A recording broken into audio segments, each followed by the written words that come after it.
أكيد. تردد أن الكابتن حسن شحاتة بيتعاقد مع نادي بنياس الإماراتي، وده السبب أنه متمسك باستقالته وعمل حكاية ورواية عشان ياخد بعضه ويمشي. من إدارة التسويق بنادي بنياس الأستاذ هشام يوسف. مساء الأنوار يا أستاذ هشام. مساء الأنوار يا كابتن مدحت. يا رب يخليك. تكون بخير والبلد كلها بخير. كله بخير. الأيام الجاية دي وترجع مصر قوية إن شاء الله. هترجع بإذن الله أحسن مما كانت إن شاء الله.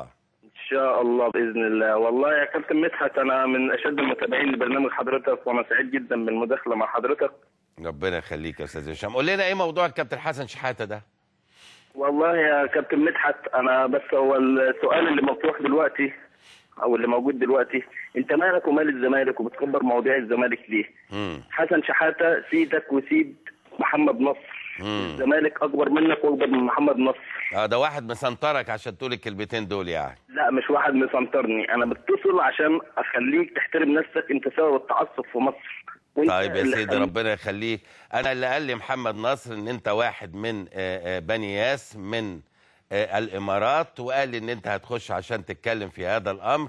يبدو ان هو هناك من الامارات حد صديقه حابب ان هو يتكلم الكلمتين دول. انا عموما في جميع الحال بشكرك، وانت بتقول ان احنا سبب التعصب. هذه وجهة نظرك الوحيدة وانت حر فيها على الاطلاق. احنا ما بنتكلم بما يرضي الله. اذا كان انت عندك اي نوع من انواع التعصب فهذا شأنك وليس شأن اي احد اخر على الاطلاق.